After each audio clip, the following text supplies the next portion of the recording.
So he said, what drink problem? I don't have any drink problem. I just get up in the morning and pour myself a drink. No? Oh, well, never mind. And that's the end of the news flash. Now back to afternoon theatre. Oh. Hey, let's try this one. Do you know the one about the two mafioso guys that are at a swimming pool in Miami, and a little fella struts past them and belly flops into the water, you see. So one of the mafiosos says to the other one, he says, you know, I don't believe that fella's a judge. He doesn't look the part. The other one says, what do you mean you don't believe he's a judge? He's one of the finest judges that money can buy. Oh, that's better. Do you know the one about the judge and the lady?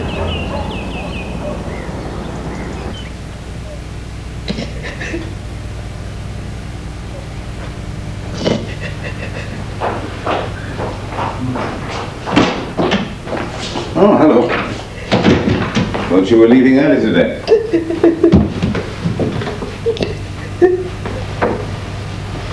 What's the matter?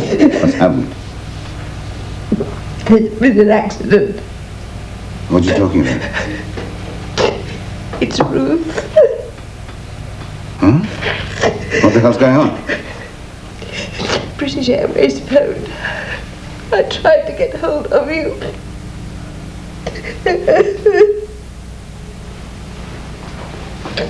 All 176 people on 2 aircraft, one of them a British Airways Trident, died today when the planes collided over Yugoslavia. It's the world's worst mid-air collision. Both planes came down 20 miles from the city of Zagreb in northern Yugoslavia. The Trident was carrying 54 passengers and a crew of 9 on a scheduled flight from Heathrow Airport to Istanbul. The second plane, a DC-9, had more than 100 people on board. It was flying from the Yugoslavian Adriatic port of Split to Cologne in West Germany. The Trident, flight number BE-476, left Heathrow at 9:21 this morning. The DC-9 belonged to the Inex-Adria airline of Yugoslavia. It had been chartered by a German firm. Most of the dead were West Germans. The planes crashed several miles apart. Rescue teams included members of the Yugoslavian army. Both planes were flying at 33,000 feet when they collided. British Airways said it was more than 2 hours later before they heard of the disaster. It's thought the Trident lost its starboard wing in the collision. A Lufthansa pilot who was flying nearby said that after the collision there appeared to have been an explosion. British Airways have given a number for relatives to ring for information about the crash. It's 01, that is if you're outside London. Yes. Yes, thank you. Goodbye.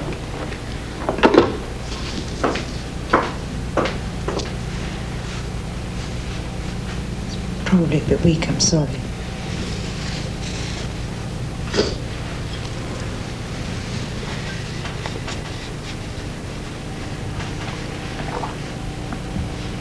Oh, it's fine, thank you. You go on home, do you understand? I should be all right. Somebody explain to me. Clear blue skies. No problem reported by either plane. Someone's responsible. I should be strung up.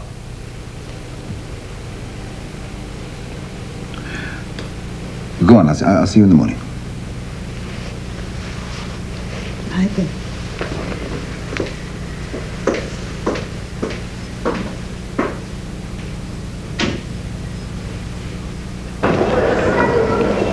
Zagreb Airport, April 1977.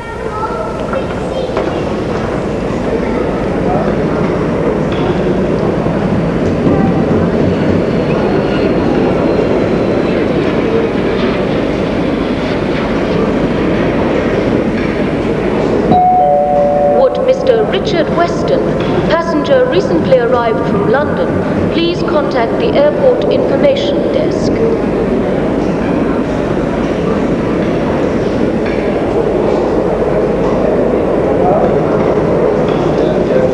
Mr. Weston? Mr. Murchison? Dragomir Modrushan. Call me Drashko, okay? It wasn't difficult to spot you. The hat. Is this the first time you've been here, Mr. Weston? No. I came out to take her body home. It never really struck me what had actually happened until I was checking the loading of the coffin onto the plane.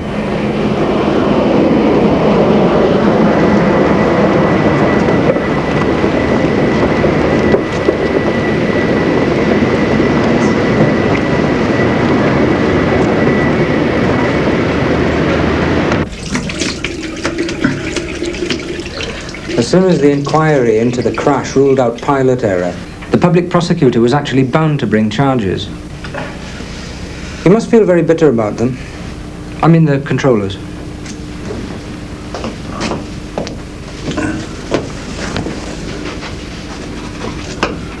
Glasgow, I'm going to have to lean pretty heavily on your know-how during this trial. Your system's 1,000,000 miles from ours. I want you to steer me through all the way, all right? This is my private number. Any problems, 24-hour service. We'll make sure we squeeze every penny we can for Ruth's family. That's not the most important thing as far as I'm concerned. Well, you know, as their lawyer, that makes you a co-prosecutor at the trial. Mm-hmm. They're still held in jail, the air traffic controllers? Only one now. Gradimir Tasic. He could get 20 years, you know. Mr. Weston, you didn't by any chance bring any duty-frees, did you? I've got rather a soft spot for your Benson and Hedges.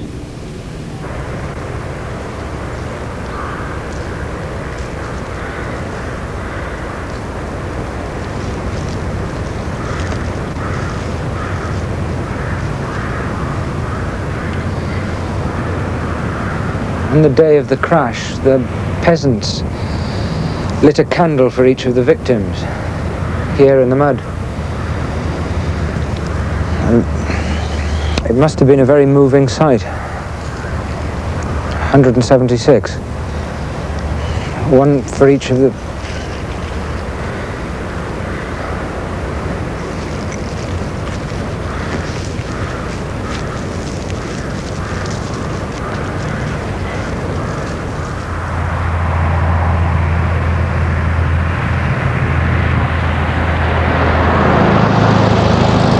What kind of a car do you drive, Mr. Weston? A Rolls Royce, it's got to be. Now, one day I shall have one of those. That's the only thought that gets me out of bed in the morning.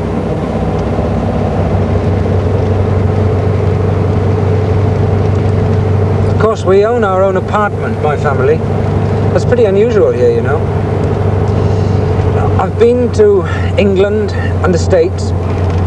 It's crazy, you know, but I wouldn't live anywhere else except this place. Do you know what they say about Yugoslavia? We've got 5 nationalities, 4 languages, 3 religions, 2 alphabets and 1 government. What more could you want, eh?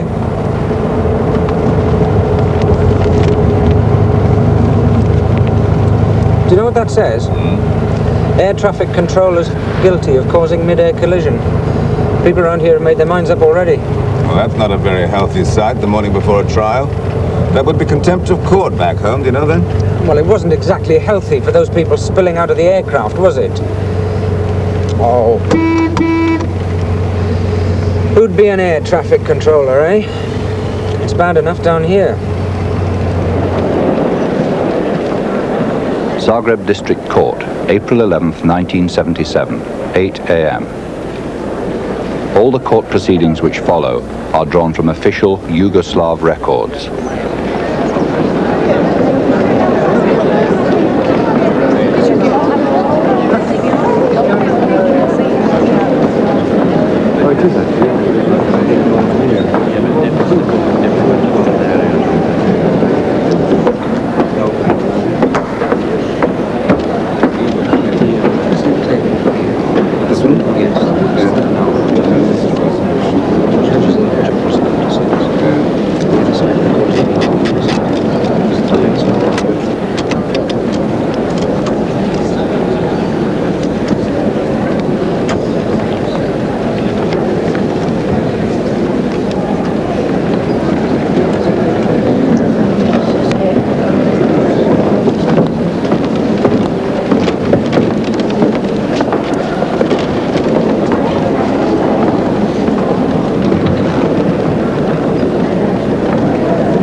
call upon the public prosecutor to read the indictment. There isn't a wig in sight. It's not quite the Old Bailey, eh? Pity, I like all that. Gradimir Tasic. As air traffic controller in charge of the upper sector of Zagreb airspace at 11:15 a.m. on September 10th last, you are accused of failing to ensure minimum separation between a British Airways Trident and an Inex-Adria DC-9. Therefore, as the responsible person who supervises a means of transportation and who by ineptitude has caused great loss of life and property, you have violated Article 271, Paragraph 2 of the Penal Code. Julio Dacic, you are accused of failing to ensure that the controllers did not leave their place of work until they were officially released, and of failing to give Tasic assistance when you could see that he was overloaded. Mladen Hochberger, you are accused of leaving your place of work without consideration to the possible overloading of Gradimir Tasic. Nenad Tepes, you are accused of arriving late for duty and of failing to familiarize yourself with traffic on the sector, although you could see that Tasic was overloaded. Bojan Erevec and Gradimir Pelin, you are accused of failing to remove any possible risk of conflict with regard to your wish to hand over control of the DC-9 to the upper sector controlled by Gradimir Tasic. Pelin, you are further accused of breaching air traffic regulations by not showing the flight information slip for the DC-9 to Tasic at the precise moment of coordination of its projected climb into Tasic's sector. The accused will be seated.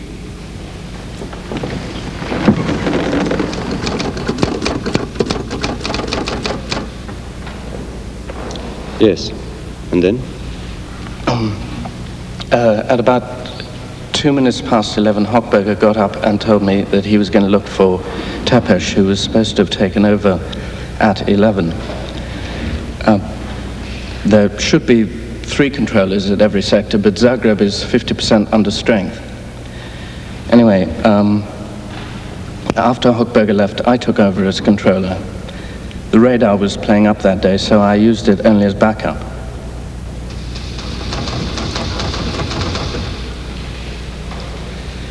Tasic then stated that Erevec, the middle sector controller, called over to him and mentioned something about a climb. Tasic said he waved back to him to indicate that he was too busy to talk.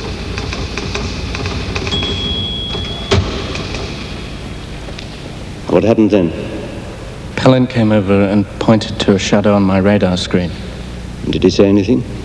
We asked if that plane could climb into my sector. I told him to keep it at its present height and to check again after it had passed Zagreb. Did he give you any more information about it? He had no flight information strip with him. I didn't consider this conversation to be a transfer. Pelin hadn't told me enough about it.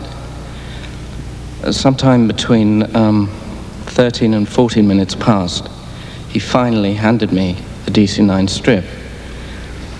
It can only have been 15 seconds later that the DC-9 called me and told me that he was climbing through my sector. Knowing that the Trident was immediately above it, I ordered the DC-9 to remain at its present height. 10 seconds later, the 2 shadows merged. I saw them part, then vanish from the screen.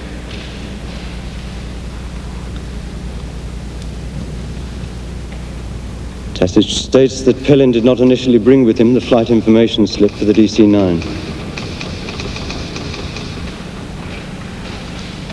In the moments before the collision, why did you use the Croatian language when the rules require English? I am authorized to use Croatian when speaking to Yugoslav crews, Article 53. If you felt that you were overburdened in any way, why didn't you report this to the supervisor? That would have lost more valuable time.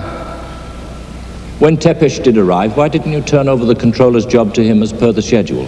I was too busy. I took over as controller because I thought it was my duty. Isn't it true to say, Tasic, that you have a reputation for preferring to work alone? There are times during a night shift when traffic is light. I've been on my own. There should be 3 men per sector like the rest of Europe. Tasic states that in his opinion the main causes of the disaster were shortage of staff, problems with the radar, and the fact that the sectors are divided by height rather than by areas of traffic density. He also states that the rules for coordination were not specific. And finally he states that the direct cause of the accident was a mistake made by the middle sector controllers.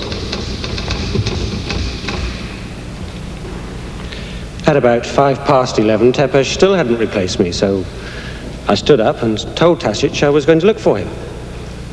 Tasic didn't say anything. Had you convinced yourself that Tasic was not overloaded with work? Well, everything was normal.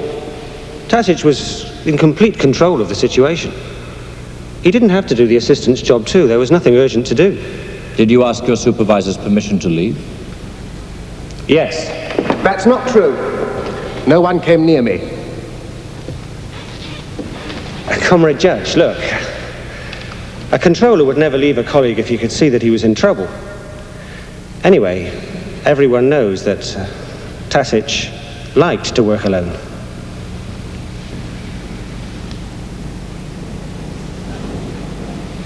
I was late because I'd been having stomach troubles. And when did you meet Hopberger? At about 7 minutes past, after I'd come out of the toilet. And what did he say to you? He told me everything was okay. I went over to Tasic. He was doing fine. He told me there wasn't much traffic about. So you weren't unduly worried about what time you arrived on the sector? Other people are often late. If that's the case, I wait until they arrive before going. Have you been punished for being late before? Yes, but take a look at the records, comrade. I've also had a lot of commendations for my work. I was leaving the flight dash desk at 11. I passed Hopberger, who was talking to you. I heard you say to him, "Hockey, you're not thinking about what you're supposed to be doing at all, are you?" Hopberger answered, "Well, in that case, neither is Tepesh. He still hasn't turned up." I heard you say it. You've just made that up. You didn't tell the inquiry that, did you? I was sitting at my desk the whole time. Nobody came near me. Nobody.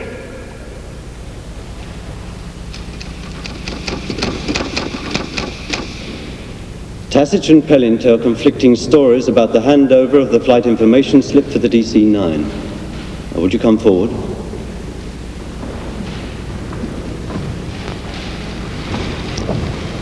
Repeat your story to Pelin. You gave me nothing until it was too late. There was no transfer, no clearance for that plane to climb into my sector. I warned you about the Trident. You're lying. You had that strip in your hand. It told you all you needed to know. Well, that's not true.